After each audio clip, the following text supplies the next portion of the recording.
God has chosen to withhold such information from us regarding the events leading up to Moses' passing. Moses ascended the heights of Mount Nebo, while Israel camped out in the plains of Moab.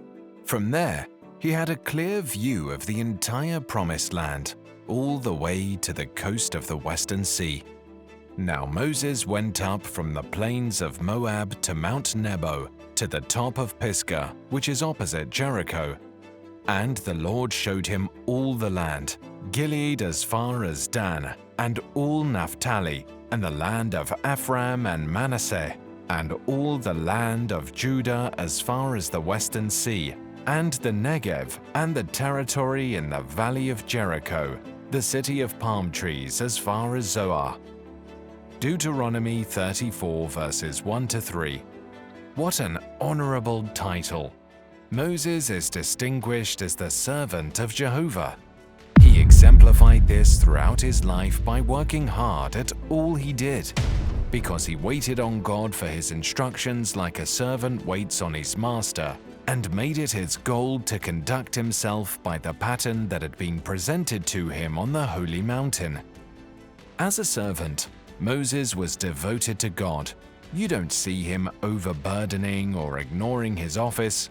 His regard for the Lord's name was profound, his loyalty to the Lord's cause was unwavering, and his faith in the Lord's word was unwavering. From the moment he was appointed at the burning bush until he handed over his keys of office to his successor and climbed the assigned mountain to die, he was a genuine servant of God. As sons, we aspire to serve our Father, even as his Son has done. He took himself the form of a servant that he might accomplish his Father's good pleasure for his church. But, servant of God as Moses was, he must die. It is the fate that befalls most men.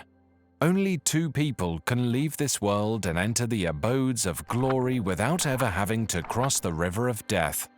Moses is not one of the two. He might have anticipated that he would continue to live until the people were established in Canaan. However, it seemed right to the Lord God that on account of his one stumble and one mistake, he should die outside of the Promised Land, along with the rest of the people. This was because his one stumble caused the people to stray from the path. Only Caleb and Joshua out of the entire generation that emerged from Egypt were granted the permission to inhabit the land that they had been moving toward for 4 decades at that point in time. Brethren, it is possible that we will not die. Our Lord Jesus may come before we sleep, but if he does not come quickly, we will discover that it is allotted unto all men once to die. We will travel from this world to the Father on a common road that has been worn smooth by the numerous feet of earthly beings. Because we must all die, it is prudent to consider the solemn future. Moses will be our instructor in the art of dying. We will consider his death in the hope that our fears may be removed and our desires may be excited. At the end of Moses' life, God gave Moses a glimpse of the land he had left Egypt for. Moses climbed Mount Nebo from the plains of Moab to the top of Pisgah. There is a Pisgah where we also must pass and be gathered to our fathers. May we climb to it as willingly as did Moses, the servant of God. The manner of Moses' death is exceedingly remarkable. The circumstances surrounding Moses' passing are pretty extraordinary. Mount Pisgah has a summit elevation of 4,500 feet, nearly a mile. There aren't many 120-year-old men who can climb a mountain almost a mile high and live to tell the tale. However, Moses could. He managed it by scrambling hand over hand. There was no trail wide enough for Moses, and he didn't need one anyway. If you're wondering what condition he was in, the feet will tell you. Yet here was Moses, nearly a century and a quarter old, climbing to the top of a 4,500-foot high peak and having a great time once there. Moses is not full of self-pity. The extraordinary scene of the man of God standing alone on the summit of the mountain with a view of Canaan spread out below him. He was not caught by surprise. His death was long foreseen. Moses knew some time before that he must die without setting foot in Canaan. Read in the first chapter of Deuteronomy his account of the sin of the people of Meribah, and the Lord's sentence there and then pronounced, "Not one of these men, this evil generation, shall see the good land which I swore, solemnly promised, to give to your fathers, except Caleb, the son of Jephunneh, he shall see it, and to him and to his children I will give the land on which he has walked, because he has followed the Lord completely, and remained true to him. The Lord was angry with me also because of you saying, Not even you shall enter Canaan. Joshua the son of Nun, who stands before you, he shall enter there. Encourage and strengthen him, for he shall cause Israel to inherit it." Deuteronomy 1, verses 35 to 38, Amplified Bible. His passing away outside the borders of the Promised Land did not in the least bit take him by surprise. He had to watch as his sister Miriam, the first of the Great Triad, fall asleep, and, next, he was called up to go to Mount Hor and disrobe his brother Aaron of his priestly garments, which he placed upon Eleazar, his son. Moses also had to see the whole of the generation that came out of Egypt with him buried in the wilderness.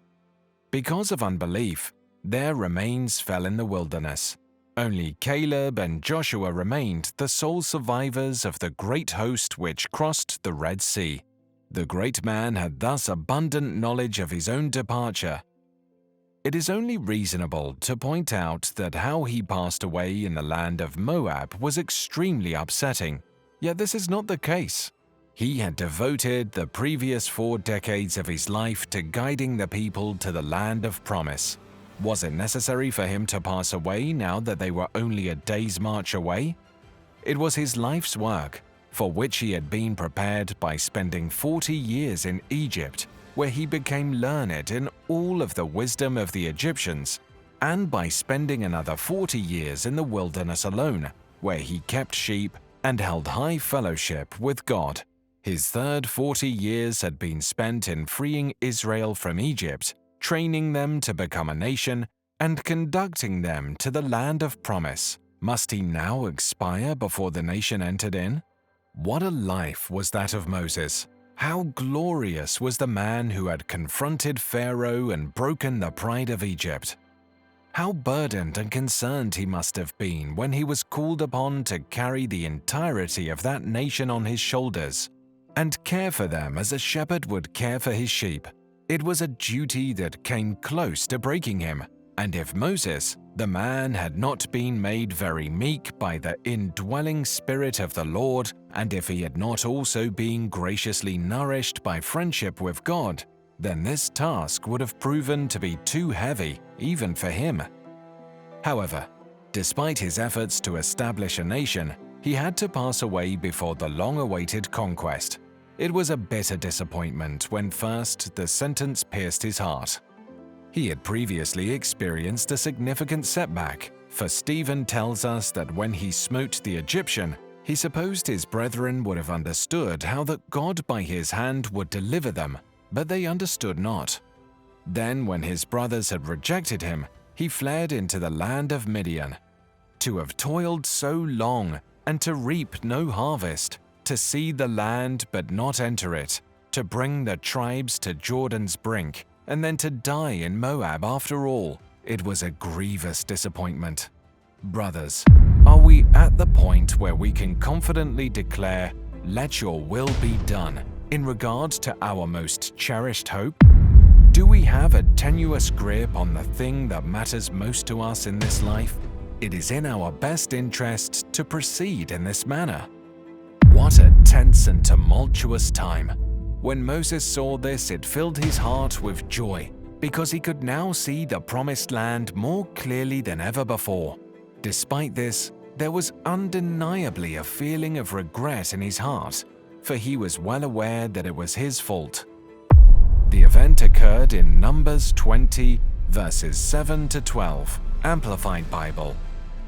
The Lord said to Moses, "Take the rod and assemble the congregation, you and Aaron your brother, and tell the rock before their eyes to give forth its water, and you shall bring forth to them water out of the rock, so you shall give the congregation and their livestock drink." So Moses took the rod from before the Lord as he commanded him, and Moses and Aaron assembled the congregation before the rock. And Moses said to them, "Hear now, you rebels, we must bring you water out of this rock." And Moses lifted up his hand, and with his rod he smote the rock twice, and the water came out abundantly, and the congregation drank and their livestock. And the Lord said to Moses and Aaron, "Because you did not believe in, rely on, cling to me to sanctify me in the eyes of the Israelites, you therefore shall not bring this congregation into the land which I have given them." God specifically instructed Moses to take the rod, but not to use it. When Moses spoke to the rock, God promised to provide water for Israel. God told Moses to strike the rock on Mount Sinai, and water poured forth. God told Moses to only speak to the rock while holding the rod in his hands. Moses started by doing exactly what the Lord instructed him to do. He took the rod and gathered the Israelites. God never told Moses to lecture the Israelites, especially in such a harsh and angry tone. There were times when Moses needed to be the bearer of God's wrath, but this was not one of them. It was terrible enough for Moses to lecture Israel. It was even worse for him to do so with an angry attitude, filled with bitter contempt for them. When Israel had previously challenged Moses, he reacted differently. When the people rebelled in Kadesh, Moses fell on his face before God. Moses cried out to the Lord, not to the people at Meribah. Moses confronted the people at Massah and Meribah, and without anger, contempt, and bitterness seen here. There are numerous explanations for Moses' sinful reaction, but none are adequate. He was provoked, but his response was sinful as described later in Psalm 106, verses 32 to 33, New American Standard Bible. They also provoked him to wrath at the waters of Meribah, so that it went badly for Moses on their account. Because they were rebellious against his spirit, he spoke rashly with his lips. Since Moses and Aaron appeared in front of the people, Moses addressed the people as if it were he and Aaron who would provide them with water, rather than the Lord. Moses directly disobeyed God by striking the rock, rather than speaking to it. He not only hit it, but he struck it twice, and he only had to strike the rock once at the beginning of the Exodus journey. Apparently, it was a severe chastisement. His offense was but one, and yet it excluded him from Canaan. When they sinned, he interceded on their behalf. When Jehovah offered to make him a great nation, he declined purely because of his love of Israel. He lived for the nation, and he died for the nation. Remember how once he went so far as to say, "If not, blot me, I pray thee, out of thy book which thou hast written." He was of the people in every manner, bone of their bone and flesh of their flesh. Israel was hidden in his heart, and out of that master passion of sympathy with the people came the weakness that eventually caused him to speak unwisely with his lips. 3 times in the book of Deuteronomy, Moses tells the people, "The Lord was angry with me for your sakes." When I consider the severity of the punishment meted out to such a good servant as Moses, I am filled with fear and trembling. The Lord our God is a jealous God, indeed. We are confident that He is never unjust, that He is never overly severe. We do not question our God's holiness, or even His love in this or any other act, but He is terrible out of His holy places. It seemed a huge calamity, beloved, that Moses died when he did. He was an older man in years, but not in health. He was 120 years old, but his father, grandfather, and great-grandfather had all survived past that age, 2 of them reaching 137, so he might have expected a longer life. This genuinely wonderful old man had not failed in any way, His sight was not dim, nor had his inherent vigor diminished, and he could have expected to live on. Furthermore, it appears to be a painful thing for a man to die while he is capable of so much work, when in fact he was more mature, courteous, and wise than ever. Take note of this great song. Take note of his magnificent address to the public. He was at the peak of his mental maturity. He had been taught by a lifetime of experience, chastened by a splendid discipline, and elevated by a divine encounter with God, and yet he must die. I must add that while Moses' death demonstrates God's loving wisdom, the manner in which he died amply demonstrates God's grace. After Moses had been assured that he would die, there was never a complaint or a prayer against it. His death was the culmination of his life. He realized he had achieved his purpose. He had been tasked with leading the people through the forest, which he had done. They stood on the outskirts of their heritage, a people shaped by his touch. They were, in a sense, a rejuvenated people, far better suited to becoming a nation than their forefathers. Moreover, his successor was appointed and was just below in the plain. It was not his son, but it was his servant who had become his son at length. He did not allow his flock to be scattered or his building to be destroyed. Moses is overjoyed to see his Joshua. Elijah is overjoyed to see Elisha. There will be no trembling, since the Lord's ark will accompany such a trip. Furthermore, he died in the best company possible. Some men die most fittingly in the company of their children. Their strength has been laid in their home duties and attachments, and their offspring fitly close their eyes. But there was no true kindred for the man Moses. You've heard he married an Ethiopian woman, but you don't know anything about her. You know he had sons, but you never hear anything about them other than their names. Their father was too preoccupied with honoring his God to seek office for them. As we have seen, he lived as to men alone, and as to men, he died alone. It's critical to understand that being alone is not the same as feeling lonely. Loneliness implies an unsatisfied longing, searching in vain for someone else. Being alone suggests that no one else is present, which appears to be the situation here. On board, there is only one person. When you travel through death, you never travel with a companion. Instead, you travel alone. Everything is great, just so long as we don't have to be alone. Perhaps that's what makes death so frightening to some. We are so seldom alone. The next thing that springs up is the security of death. Moses died according to the word of the Lord. Moses died by himself, but in peace. The tale of his death is found in the final 6 lines of Deuteronomy chapter 34. Doesn't death have a way of putting things into perspective? What a way to live! 120 and you don't need glasses. A century and a fifth and you don't need crutches. Moses never did sit around in a rocking chair rubbing on a liniment and drinking inshore. You can't help but wonder, did those Hebrews who often grumble about him adore him, or was he just a convenient target who served as a lightning rod for their discontent? Were they inclined to think of him as some kind of distant, profound man of God? The answer is found in verse 8 when he died. Deuteronomy 34 verse 8, Amplified Bible. So the sons of Israel wept for Moses in the plains of Moab for 30 days. Then the days of weeping and mourning for Moses were ended. Oh, how the Israelites will miss their late leader's wise counsel. His work among them stirred their emotions to such a degree that it took an entire month for them to mourn his passing after he had left them. But finally, that mourning came to an end. That ought to be true in our own lives.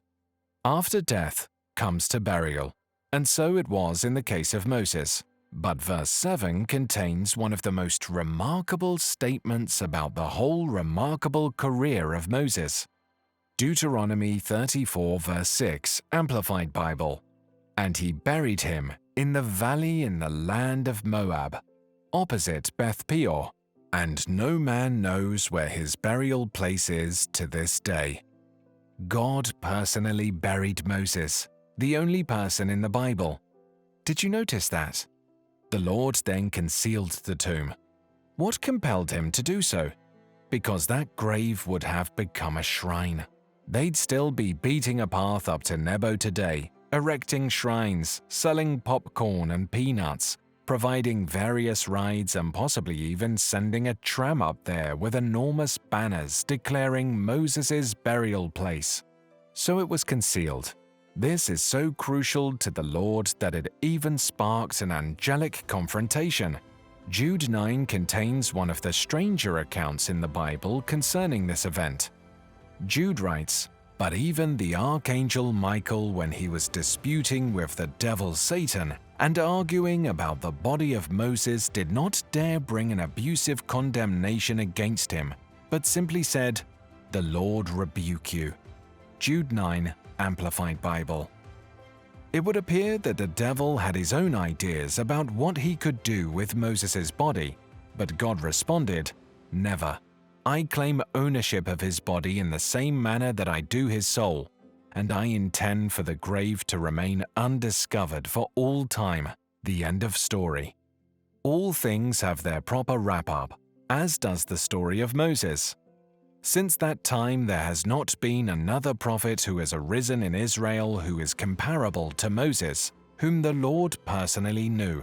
This is due to all of the miracles and signs that the Lord commanded Moses to perform in the land of Egypt against Pharaoh, all his servants, and the entirety of Pharaoh's land, as well as due to all the great terror and mighty power that Moses displayed in front of all of Israel.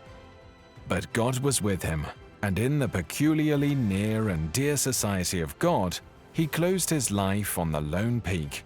If he suffered any weakness, no mortal eye beheld it. Whoever had such a burial as that of Moses? Angels contended over it, but Satan has failed to use it for his purposes.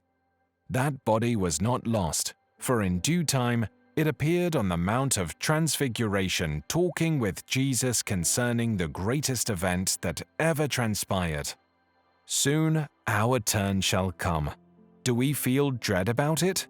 As long as we are granted the opportunity to serve our Lord, we will also be granted the opportunity to return home when the time is right. Let us always be ready, and much more, so let us be ready with delight. Wrapped in happy enjoyment of precious promises, we shall find ourselves ushered into the place where the promises are all fulfilled. There we shall see his face, and never sin, but from the rivers of his grace drink endless pleasures in. For the believer, death is not the end. Since Jesus was crucified and resurrected, the power of death has been removed.